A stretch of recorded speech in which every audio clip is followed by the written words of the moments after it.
Investigasi mendalam dilakukan pasca jatuhnya korban tewas dalam pemusnahan amunisi tidak layak atau kadaluarsa di Garut, Jawa Barat. Ada 4 prajurit TNI dan juga 9 warga sipil yang menjadi korban. Lalu bagaimana prosedur keamanan pemusnahan amunisi bekas atau yang sudah kadaluarsa? Kita bahas bersama dengan Penasihat Khusus Presiden Bidang Pertahanan Nasional, Jenderal Purnawirawan Dudung Abdurrahman, dan juga Direktur Eksekutif Amnesty International, Mas Usman Hamid. Selamat petang semuanya.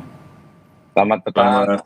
Saya ke Pak Dudung dulu. Pak Dudung, Selamat sore, apa Pak. saja informasi yang sudah Anda dapatkan terkait dengan insiden ledakan amunisi kadaluarsa yang menyebabkan ada 4 TNI dan juga 9 warga ini?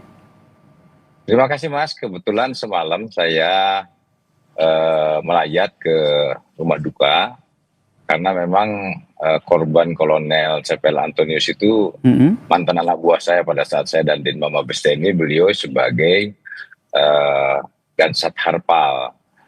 Ya, kami cukup dekat dan 3 minggu yang lalu kami ketemu, ngobrol-ngobrol. Kemudian saat itu jenazah masih berada di Garut menuju ke Dustira, sehingga saya tidak sempat ketemu dan rencananya dibawa ke Jogja. Dan saya dapat informasi dari beberapa rekan-rekannya yang satu kop dari peralatan bahwa pada saat pelaksanaan pemusnahan lubang 1 dan lubang 2 ini berhasil, yaitu beberapa amunisi yang sudah afkir.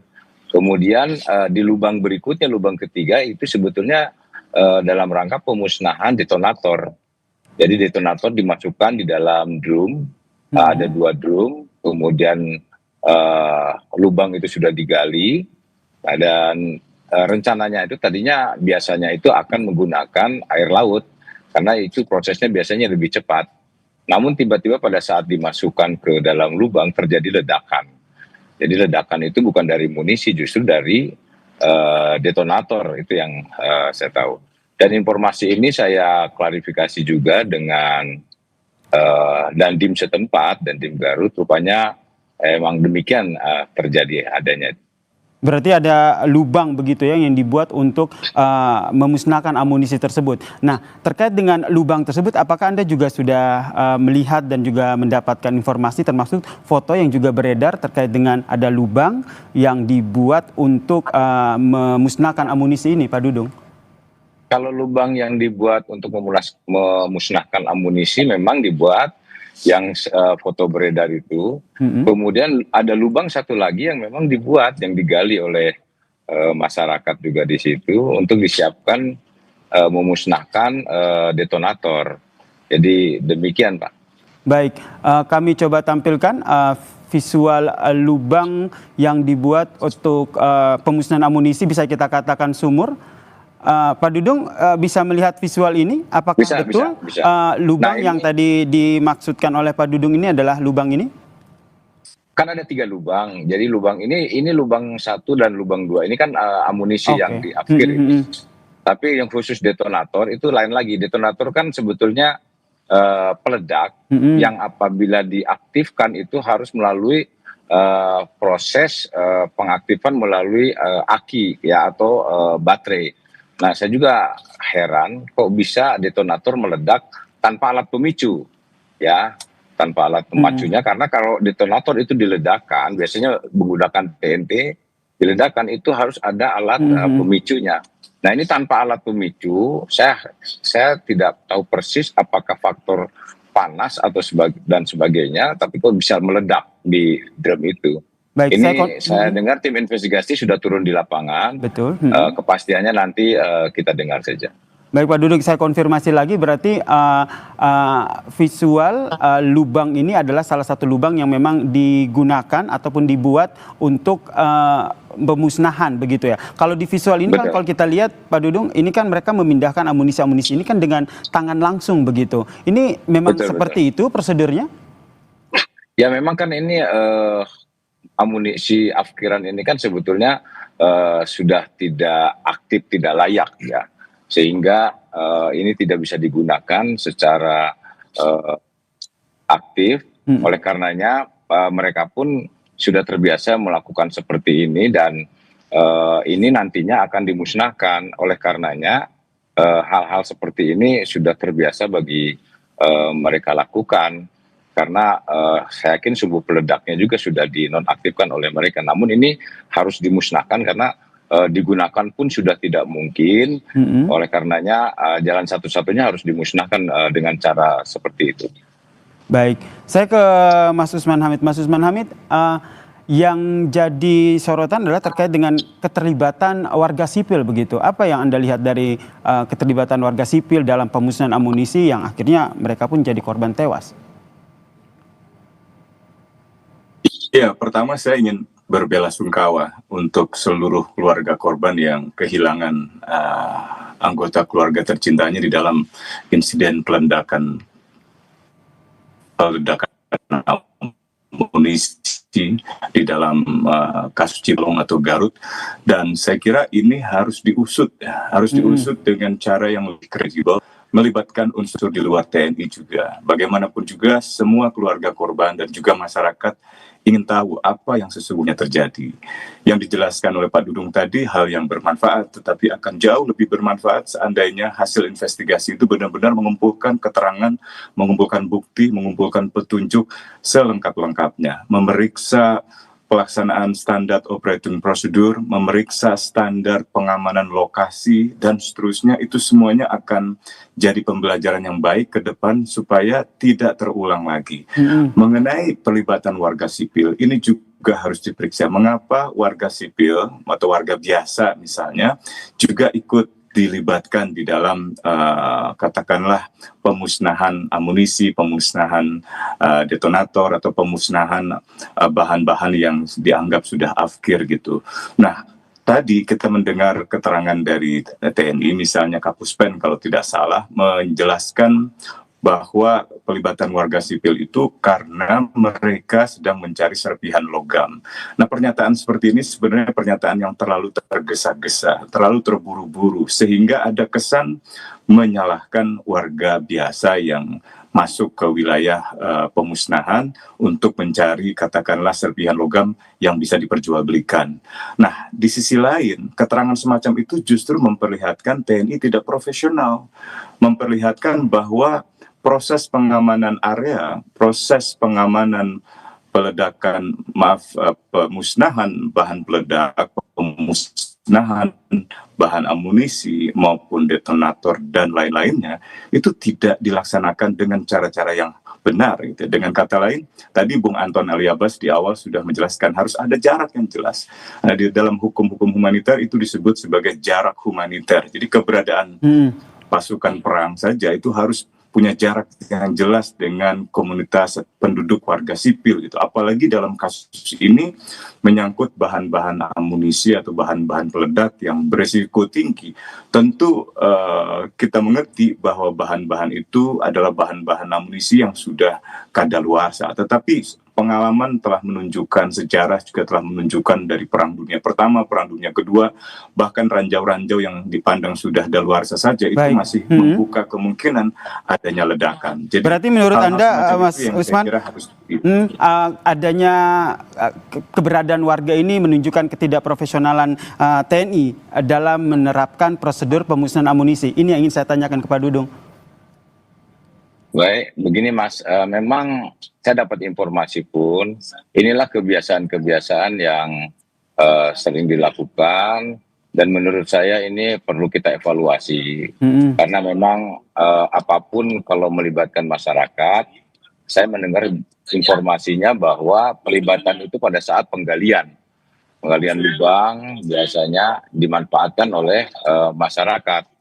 Namun menurut saya memang seharusnya ini perlu kita evaluasi bahwa apapun yang dilaksanakan dalam rangka pemusnahan itu dilaksanakan sesuai dengan ketentuan, artinya siapa personil yang terlibat, baik sipil akan ada PNS-nya maupun TNI-nya, ya mereka saja langsung yang melakukan yang sesuai dengan surat perintahnya. Nah ini kalau sudah seperti ini baru nanti akhirnya jadi muncul hal-hal yang memang perlu kita investigasi. Memang betul masyarakat-masyarakat di sekitarnya, saya mendapat informasi kalau sudah terjadi ledakan yang amunisi, itu serpihan-serpihan itu mereka saling rebutan, tetapi itu di luar konteks di dalam prosedur kalau menurut saya. Sehingga menurut saya TNI harus mengevaluasi bahwa ke depannya yang terlibat di dalam proses pemusnahan itu harus sesuai dengan surat perintah yang melaksanakan. Masyarakat tidak boleh lagi untuk dilibatkan, demikian. Jika sesuai dengan prosedur memang masyarakat tidak dilibatkan atau tidak berada di lokasi. Lantas mengapa pada saat pemusnahan ini ada masyarakat yang berada di lokasi? Prosedurnya akan seperti apa sebenarnya dalam pelaksanaan ini? Ini yang ingin saya bahas lagi bersama dengan Pak Dudung dan juga Mas Usman Hamid. Tapi usai jeda berikut ini tetaplah bersama kami di Kompas Petang. Untuk mengumpulkan puing-puing pasca pemusnahan amunisi ini. Apakah selama ini juga sepengetahuan Anda memang keterlibatan warga ataupun keberadaan warga ini kerap terjadi? Ya memang saya mendengar dan saya sering juga di daerah latihan itu warga itu pasti memanfaatkan kalau kita latihan nembak itu kan plongsong-plongsong itu kan kuningan itu kan bisa dijual oleh mereka itu. Dan ini memang ke depan harus kita tertibkan. Tidak serta-merta memang pada saat latihan, setelah kita selesai latihan pun mereka tuh masyarakat berbondong-bondong untuk mencari serpihan-serpihan seperti itu. Nah memang ke depan harus kita evaluasi bahwa prosedur di dalam pemusnahan itu jangan sampai melibatkan masyarakat lah. Walaupun masyarakat itu dalam proses penggalian itu diberi upah dan sebagainya, tetapi ini untuk mengantisipasi jangan sampai terjadi hal-hal yang terjadi seperti kemarin. Ini diberikan upah seperti apa izin Pak Dudung? Ya pasti kan mereka menggali itu kan pasti adalah dikasih untuk upah masyarakat karena menggali sumur dan sebagainya itu. Berarti memang keterlibatan dari warga sipil ini juga memang sejak dari awal ya, termasuk membuat lubang, kemudian mereka juga ikut mencari puing-puing pasca pemusnahan amunisi. Ya bisa jadi seperti itu karena memang keterbatasan personil, kemudian kita penggalian itu kan memerlukan cangkul dan sebagainya, biasanya selama ini menggunakan masyarakat.